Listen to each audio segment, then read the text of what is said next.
is ASMR May, and today we're going to do my Halloween special. We're going to be reading scary Reddit stories in ASMR voice. So let's hope this does not go to shit because I am home alone and I might get really scared. But anyway, I'm going to put on some lip gloss first. Also, guys, this is not the usual quality that you guys see on my channel because I usually need daylight to be able to have like a super good quality, and I'm also not filming on my camera but on my phone because I'm doing like a little spontaneous night filming, but I'm kind of feeling like it adds to the vibe. Okay, so this is like a sleepover and I'm reading to you. Can you feel the vibes? Anyway, so the first story that I'm going to read is called My Husband Has Discovered Something Awful, and it's from a subreddit called Short Scary Stories that one of my subs has sent me. Thank you so much, Leslie.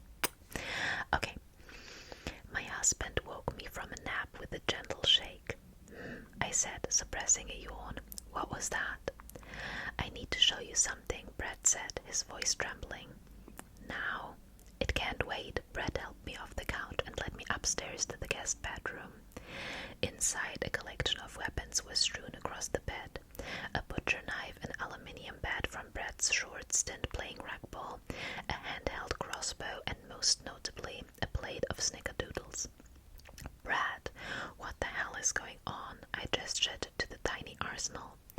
I have to show you. You won't believe me otherwise. Brad walked across the room and opened the curtains. It was a beautiful day, but too hot for October, and our neighbors across the street were outside.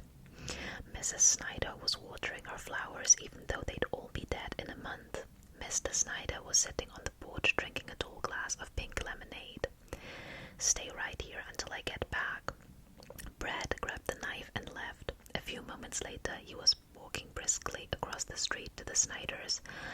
Mrs. Snyder stopped watering her flowers to wave.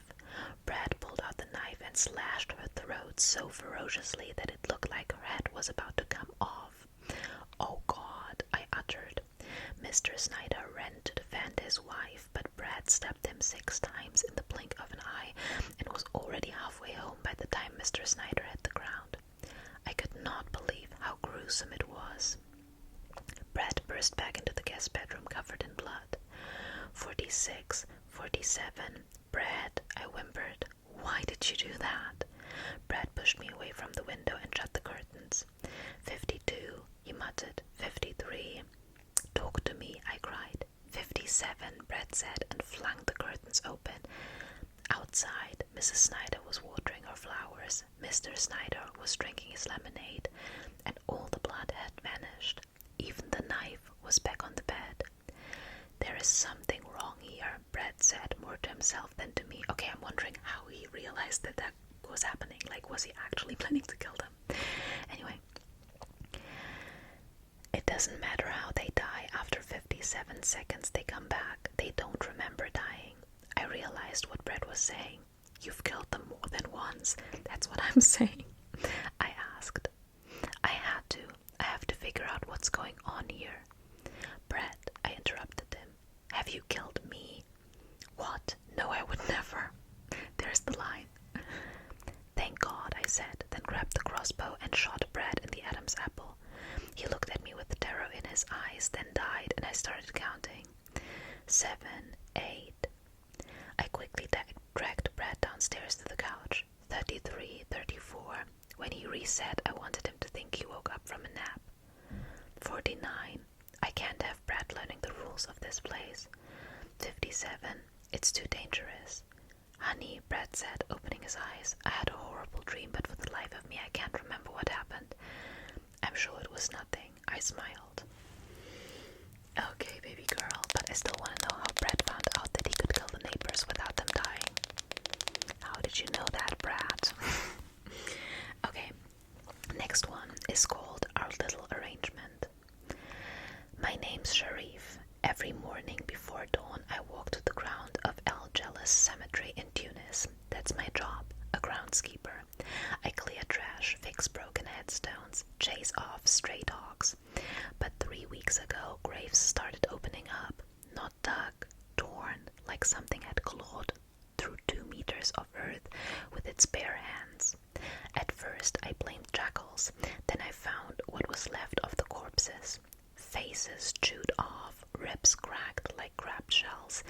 Nothing scavenges like that, not grave robbers either.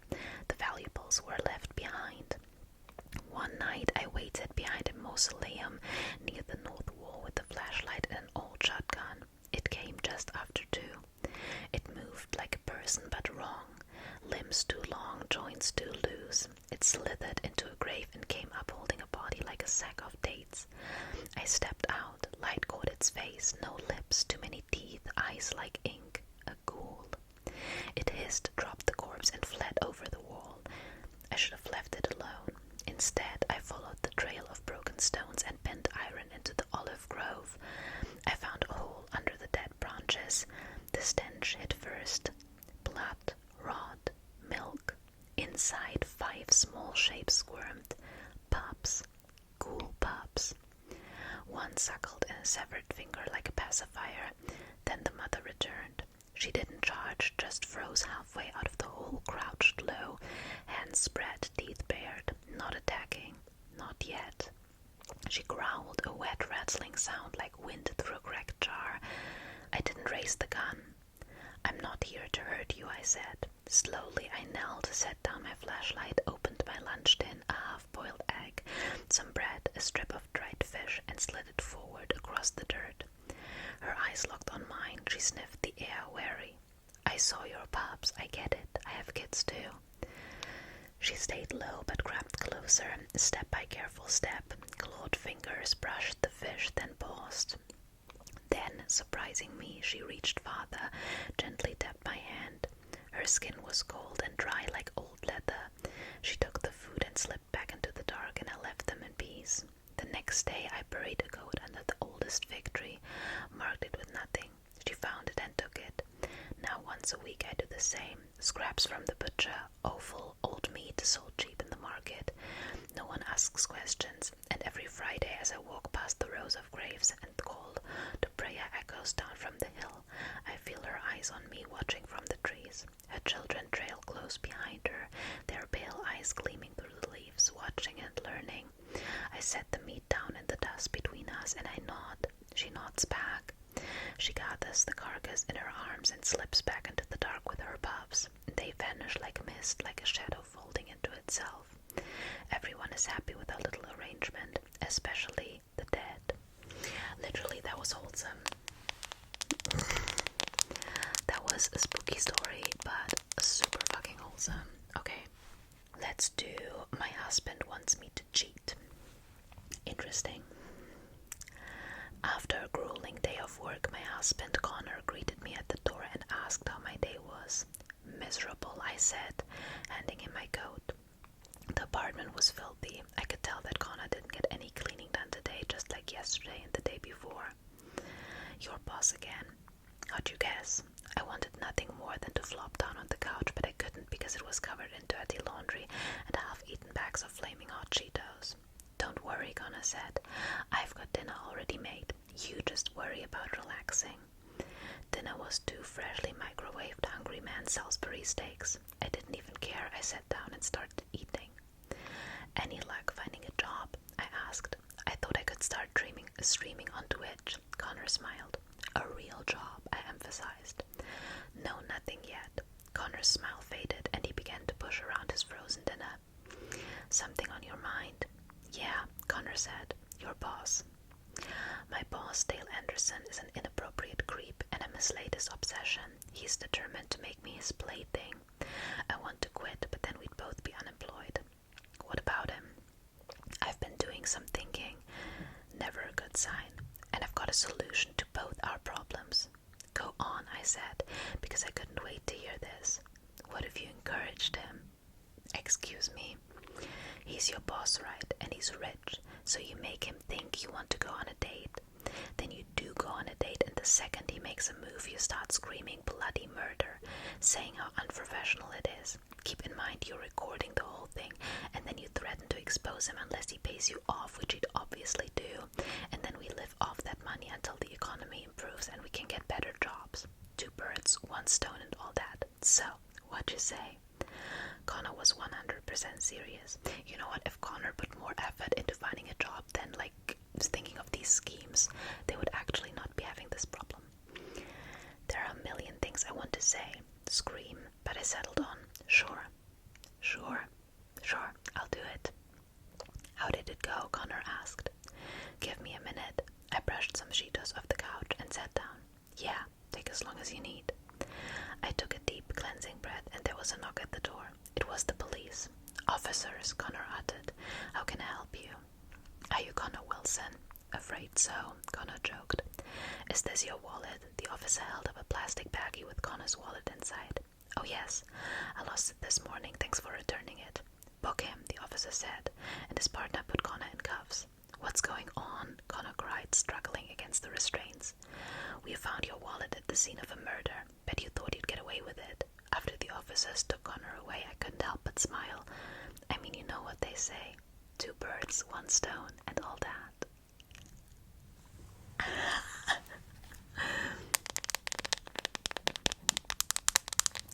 He had it coming. He had it coming.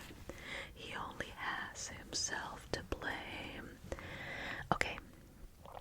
Well, what else can we do? Let's do the pumpkin patch. Alright, Noah, my dad said, it's time you learned how to work the field. Do I have to? My dad had inherited the pumpkin farm from his father, who had inherited it from his father, and so on, going back to the 1800s when our family first settled the land. He wanted me to take over the farm one day, but I had no desire to do that. I planned to leave as soon as I turned 18, which was only 5 years away. Yes, you do, he snapped. Now get in the truck. Fine. I got in and slammed the door. He climbed in beside me and we drove to the pumpkin patch in silence. Here, my dad handed me a pitchfork and a spray bottle after I'd gotten out of the truck. What am I supposed to do with these? Follow me and I'll show you, he motioned. He walked over to the nearest pumpkin, sprayed it with his bottle, and then stared at it for a minute before moving on to the next one. He sprayed 6 pumpkins like that before I interrupted him. What is the point of this? I'm trying to show you, he replied. Just wait. He continued spraying pumpkins until I interrupted him again. What's in this? I held up the bottle. It's a ferrous iron solution, he replied. Why are you spraying it on the pumpkins? He sprayed another pumpkin. When the solution hit it, the orange flesh of the gourd turned black and began to smoke. That's why, he pointed. He dropped his spray bottle and held his pitchfork in a two-handed grip. Get ready, he warned. The roots of the affected pumpkin erupted out of the ground and the face of a jack-o'-lantern lit by an eerie green glow appeared on its ripped surface. What the hell is that? This is a jack-o'-lantern, my dad said. A real one. The jack-o'-lantern launched itself at my dad, but he was ready for it. With one swift motion, he threw his pitchfork, spearing it in midair. The jack-o'-lantern released an unearthly squeal as it fell to the ground where it turned to mush. This used to be a fairy glen, my dad explained as he retrieved his pitchfork and spray bottle. The old magic of the place still permeates the ground and sometimes gets into the pumpkins. If I hadn't seen the jack-o'-lantern with my own eyes, I would have thought he was pulling my leg. It's our job to weed them out and make sure they don't make it onto someone's doorstep. What happens if they do? Remember those boys that were mauled by that dog? Yeah, it was all anyone talked about for months. It wasn't the dog that mauled them. Those boys made the mistake of stealing one of our pumpkins before I had the chance to weed out the bad ones. Well, there you have it, kids. Never steal pumpkins. Okay, last one. My son thinks he's a vampire. Hey kiddo, I called from the kitchen. How was Vampire Club? My son Damien closed the door with a groan. We're not a club, father, he sneered. We're a coven. Sorry, I grinned. But did you have fun? Damien scoffed, parting his freshly tied black bangs. It's not fun, he said. We're immortal companions performing dark rituals. Well, is Mr. Immortal hungry? I chuckled, offering him a plate. Whatever, Damien said, turning with an annoyed huff. You'll understand soon enough, mortal. As he stomped away to his bedroom, I sat there alone, half amused and half worried. Damien and I used to be close, but after his mother died, things changed. He became distant and he spent hours alone in his room reading about vampires and demons just like his mom used to. Soon he'd formed a crew of other goths who'd like dressing up and playing Dracula. I was just happy he had friends again, though I was worried he was taking it a bit too seriously. As night began to fall, I went to check on Damien in his room, but as my hand hovered over the doorknob, I overheard him on the phone. "Are we ready?" he whispered. "Of course it'll work," Damien barked after a pause, trying to sound confident despite the hesitation in his voice. "It has to." "Yes," he said after a moment. "We gather soon." I knocked. "Enter." "You all right, bud?" I asked, sitting beside him on the bed. Damien said nothing for a moment, just stared at his phone. "Father," he asked, "could I gather the coffin here?" "Sure," I said. "I'll order pizza." "Really?" Damien asked, a little surprised. I smiled. For the first time in a long time, so did he. "Thanks, Dad." The following night, Damien's coffin sat in the living room, munching on pepperoni. There was a girl called Night Bane and her brothers Belle and Jane. They all addressed Damien as the sire, and I tried not to laugh. "Come, brethren," Damien cried, rising to his feet. "The final ritual awaits." The kids retreated to the garage after dinner. I began hearing chanting and a sound like rattling change, and suddenly the chanting stilled, replaced by a scream. "Dad, help!" I ran to the garage, throwing open the door to a darkened room. "Damien," I cried. "What?" Something smashed into my skull from behind. The light switched on with Damien and his crew above me, gardening tools in hand. "Blood, blood, blood," chanted Belle and Jane as Night Bane licked her lips. "Damien," I demanded, "what is this?" "Sorry, Father," he said. "To complete the transformation, we require human blood." "We'll be real vampires," he said, raising a spade high above his head. "And I can bring Mom back." The rest happened quickly. A few moments later, Damien stood trembling, showered in crimson. "How?" he stammered as I ripped Belle's heart from his chest. "Oh, son," I sighed, young blood dripping from my fangs. "You're just like your mother. So much to learn." Oh my god.